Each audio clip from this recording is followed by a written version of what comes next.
அனைவருக்கும் வணக்கம். ஒரு தாயின் அன்பு கங்கையின் தூய்மையான நீரோட்டத்தை போன்றது. அது எந்த நிபந்தனையுமின்றி என்றும் பாய்ந்து கொண்டே இருக்கிறது. நினைவுகளின் வாயிலாக இன்று நாம் ஒரு உன்னதமான கதையை கொண்டு வந்துள்ளோம்.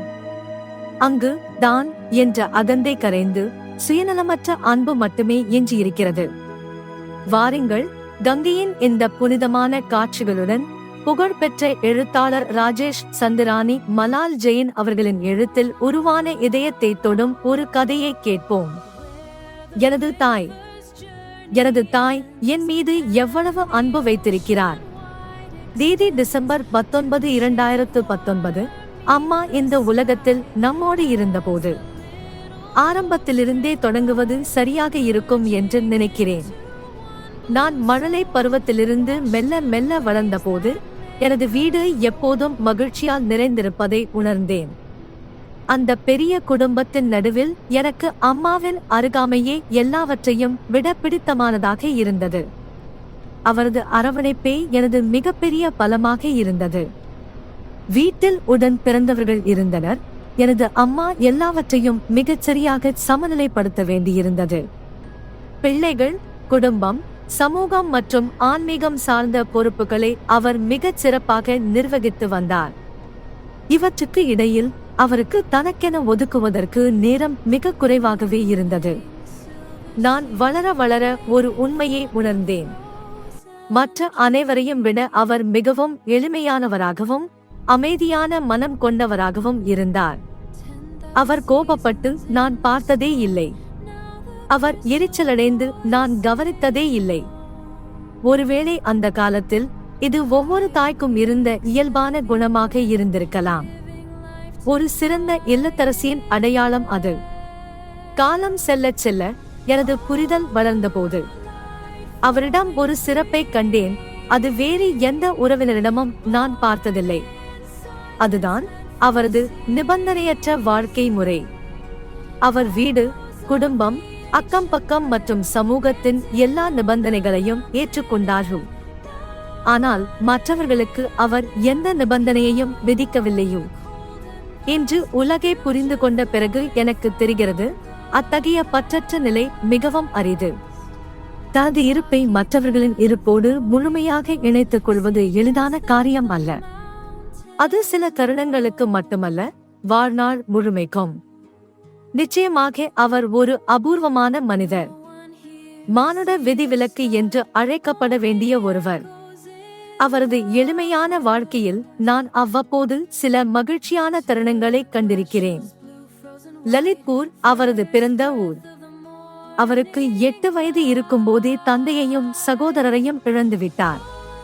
அதன் பிறகு பாட்டியும் அம்மாவும் மாமாவின் குடும்பத்தோடு வசித்து வந்தனர். சிறுவயதில் நாங்கள் அங்கு செல்லும் போது அம்மாவுக்கு இந்த பண்புகள் எங்கிருந்து வந்தன என்பதை எங்களால் புரிந்து கொள்ள முடிந்தது. லலித்பூரில் இருக்கும்போது அம்மாவின் குரலில் ஒரு உரிமை உணர்வு வெளிப்படும். அங்கு இன்றும் எங்களது உறவினர்களின் குடும்பங்கள் வசிக்கின்றன. அவர்கள் சாதாரண நிலையில் இருந்தாலும் எண்ணங்களால் மிக உயர்ந்தவர்கள். அவர்கள் அம்மாவை எப்போதும் மனதார மதித்து போற்றினார்கள். அம்மாவின் சிறிய ஆசைகள் அங்கு நிறைவேறியதைக் கண்டு நான் மகிழ்ச்சியடைவேன். லலித்பூரின் அந்த வீதிகளில் அவர் மெய்யாகவே தனது சொந்த வீட்டில் இருந்தார். நான் மீண்டும் எனது பழைய நினைவுகளுக்கும் அம்மாவை பற்றிய பேச்சுக்கும் திரும்புகிறேன். ஆன்மீக சூழலில் வளர்ந்த காரணத்தால் அம்மா மிகுந்த எதிர்பார்ப்பை கொண்டிருந்தார். நாங்கள் பாடசாலைக்கு சென்று தர்மத்தை புரிந்து கொண்டு ஸ்லோகங்களை கற்க வேண்டும் என்று விரும்பினார். எனது உடன் பிறந்தவர்கள் இதில் வெற்றி பெற்றார்கள். ஆனால் எனக்கு அந்த நேரத்தில் படிப்பில் ஆர்வம் சற்றே குறைவாக இருந்தது. பின்னர் வேலை நிமித்தமாக நான் வீட்டை விட்டு வெளியூரிலேயே இருக்க வேண்டியிருந்தது. இப்படி ஆன்மீக செயல்பாடுகளில் நான் ஆரம்பத்தில் எப்படி பின்தங்கியிருந்தேனோ, அந்த பின்தங்கிய நிலை ஒரு நிழலைப் போல வாழ்நாள் முழுவதும் தொடர்ந்தது. 5 ஆண்டுகளுக்கு முன்பு தந்தை மறைந்த பிறகு அம்மா தளர்ந்து போனார். கடந்த 2 ஆண்டுகளாக மூட்டு வலி காரணமாக அவர் படுக்கையிலேயே இருக்கிறார். தம்பியின் குடும்பம் அவரை மிகுந்த அன்போடு கவனித்து வருகிறது. அவரது உடல் எடை இப்போது 25 கிலோவிற்கும் குறைவாகவே இருக்கும். இருப்பினும் இந்த இக்கட்டான சூழ்நிலையிலும் அவரது மன உறுதி மாறவில்லை. அவர் இப்போது ஒரு வேளை மட்டுமே உணவு உட்கொள்கிறார். தனது முழு கவனத்தையும் மோட்ச மார்க்கத்தின் மீது செலுத்துகிறார். உடல் தளர்ந்திருந்தாலும் அவரது அறிவுத்திறன் வியக்கத்தக்க வகையில் உள்ளது. வாழ்நாள் முழுவதும் அவர் கற்ற பாடங்கள் அவருக்கு இன்றும் மனப்பாடமாக உள்ளன. அவரது உலகம் இப்போது ஒரு அறைக்குள் சுருங்கிவிட்டது. ஆனால் அங்கேயும் அவருக்கு எந்த நிபந்தனையும் இல்லை. உலக விஷயங்கள் இப்போது அவருக்கு பயனில்லாததாக தோன்றுகின்றன. அவர் அடிக்கடி ஒரு ஞான வாக்கியத்தை சொல்வார்: அனைவரிடமும் மன்னிப்பு, அனைவரையும் மன்னிப்போம். யாராலாவது தனக்கு தொந்தரவு ஏற்பட்டிருந்தால் அவர்களிடம் மன்னிப்பு கோருவார். மேலும் தனக்கு துன்பம் இழைத்தவர்களை இயல்பாகவே மன்னித்து விடுவார். எனது மூத்த சகோதரி கிரண் இந்த உண்மையை அழகாக உணர்ந்தார். அவர் தினமும் தொலைபேசி வழியாக அம்மாவுக்கு ஆன்மீக பாடங்களை வாசித்து காட்டுவார். அம்மாவுக்கு அவை அனைத்தும் நினைவிலிருந்தாலும் மிகுந்த உணர்ச்சியுடன் அதை கேட்பார்.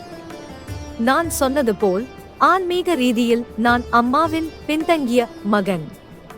தொலைவில் இருப்பதால் என்னால் நேரடியாக அவருக்கு சேவை செய்ய முடியவில்லை. சுமார் 2 மாதங்களுக்கு முன்பு என் மனதில் ஒரு அழகான எண்ணம் தோன்றியது. நானும் அம்மாவுக்கு இப்படி வாசித்து காட்டினால் அவர் மகிழ்ச்சியடைவார் என்று. அன்றிலிருந்து ஒவ்வொரு விடுமுறை நாட்களிலும் நான் அவருக்கு அழைக்கிறேன். அவர் ஆவலோடும் மகிழ்ச்சியோடும் எனது அழைப்பிற்காக காத்திருப்பார். ஒவ்வொரு முறையும் வெவ்வேறு பாடங்களை வாசிக்குமாறு என்னிடம் விரும்பி கேட்பார். கடந்த 2 வாரங்களாக அவருக்கு ஒரு சிறப்பான விருப்பம் உள்ளது.